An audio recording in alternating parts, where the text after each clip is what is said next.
Another common way that researchers exchange data is through a comma-delimited file called a CSV, for comma-separated values. CSV files are great because everything opens CSV. It's a widely flexible format. Now, on the other hand, CSV does not allow you to store labels and variable settings like an SPSS file, so it means more work later on.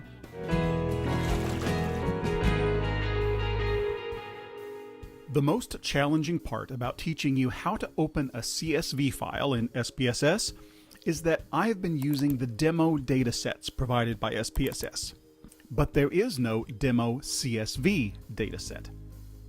For this illustration, I have created a CSV dataset from the Excel version of the demo data in the samples folder. I saved our new demo.csv to my desktop.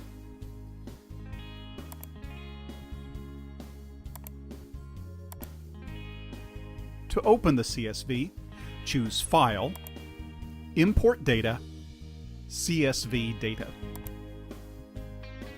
From the desktop, click on demo.csv and open. You see a dialog box titled Read CSV File, and SPSS will quickly generate a preview of your data. If you were to click OK, the data would be imported exactly as they are, including a few data anomalies that will make your life more difficult. Plus, this preview does not make it particularly easy to see how your data will actually look. For this reason, I recommend using the Text Import Wizard when you import data in a CSV. The Text Import Wizard will also generate a preview of your data, and then open a dialog box that will give you more options for importing your data while also doing some important data cleaning.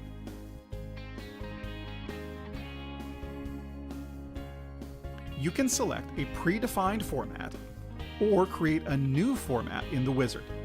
Leave it set to No and click Continue. Select Delimited to indicate that the file has a delimited formatting structure. Select Yes to indicate that the file includes variable names at the top. The decimal symbol for our numbers is a period. The delimiter in this file is a tab. It is important that we know that, especially if we have commas in the numbers of our data instead of periods as decimals, or if we had extra spaces. So click Continue. Enter 2 for the line number where the first case of data begins, because the variable names are on the first row. Each line or row is a case. We want to import all cases. Therefore, these settings can be kept at their default. Click Continue. Here is where we really begin to see what our data are going to look like.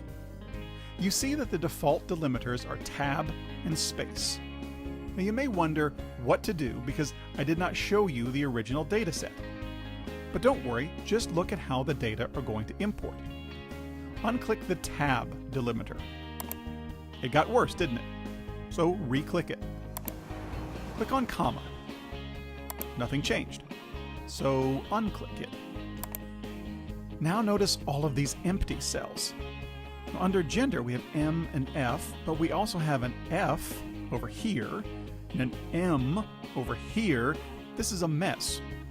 But remember that we had some leading spaces with variables. Let's remove those leading spaces. Ah, that is much better. But look out here on the right, we still have more empty cells and words that do not match with numbers. What is happening here is that SPSS is still using spaces as a delimiter. So the space between the words income category is creating an extra column. To fix this, unclick space as a delimiter.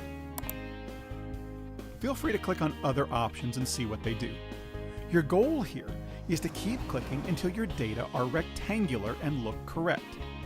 When they do, click Continue. We get a warning that SPSS has changed the invalid variable names, such as income category, and that's good. So click OK. The variable marital status contains both string and numeric values. Fortunately for us, fewer than 5% of the values are words or periods. Leave the default setting of 95% for percentage of values that determine the automatic data format. This variable will be treated as numeric, and any string values will be set to system missing. So click Continue. Leave the default settings in the last step.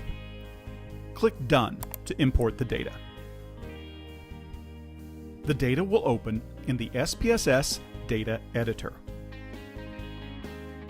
If you want to open another type of text file other than a CSV, such as a .txt file, DAT files, or tab delimited formats, I have a video showing you how to do so, also using the text import wizard.